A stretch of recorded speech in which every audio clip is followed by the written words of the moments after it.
Okay, welcome back to the channel. Today we have another business-related video, I think a hot topic. You see people talking about this on LinkedIn quite a lot. We're going to discuss when you should walk away from a client.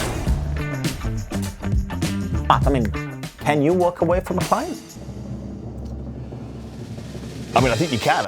All right, no more Mr. Nice Guy. The aim should be to have a collaborative relationship with your client where you listen to each other, and we're offering expertise, certainly in the recruitment process and everything to do with hiring. So ideally you want this relationship where the client maybe has their own idea and you offer some input, and maybe they're going to change a little bit based on our expertise. So what are the red flags then, Alex? What would be one red flag for you which you may start considering whether you want to work with a client or not? Lack of commitment. I'm ready for commitment, Harry. As a recruiter, I'm sure that you have experienced a situation where you start to work with a client, you have a first meeting, and the client is like, oh, I'm desperate for CVs, this position is really difficult to please help me. You send them 10 CVs and they ghost you for 3 months. You have to constantly chase them. That is clearly for me would be a sign that the client says the position is urgent, they say they need your help. In reality, they probably don't want to fill the job. Right, you don't want to put all that work in, really take this job seriously, generate good candidates, and then receive zero feedback, or just basic rejections with no idea about where what you're doing going right. wrong. What you're going right. Yeah, I agree. Unrealistic expectation. There is a food chain, there is a hierarchy in in the business world, and you have some amazing company at the top of the food chain.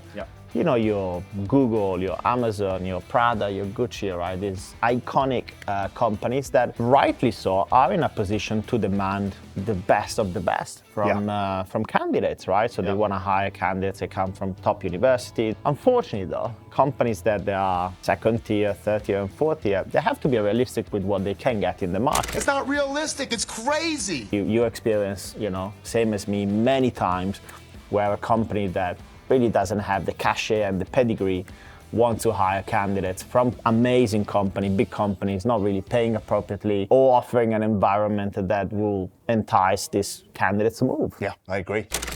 I think number 3 for me is a client that regularly lowballs candidates, right?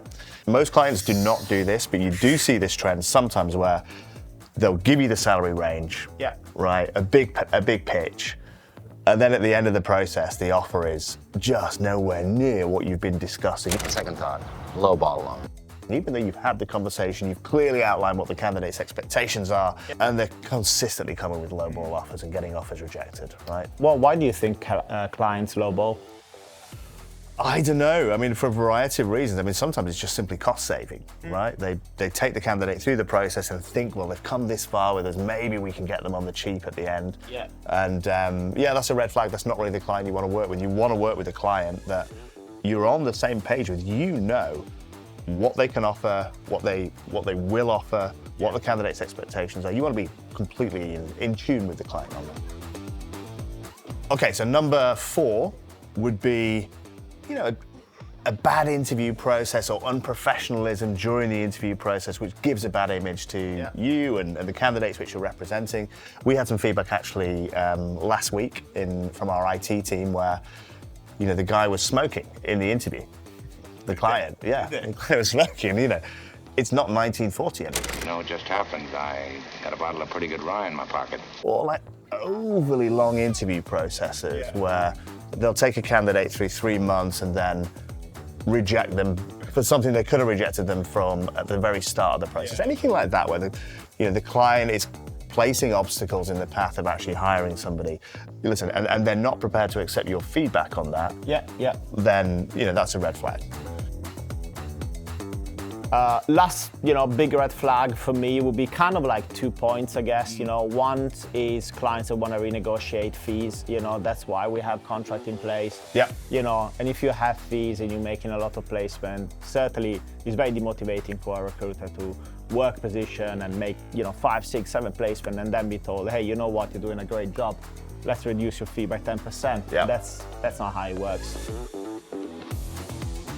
And I think also another big red flag for me, which it doesn't happen often in Japan, No. but it does happen, Yep. is going outside of the ownership clause and contacting candidates directly, even though the candidate was introduced by the agent. Yeah. Very, very sneaky.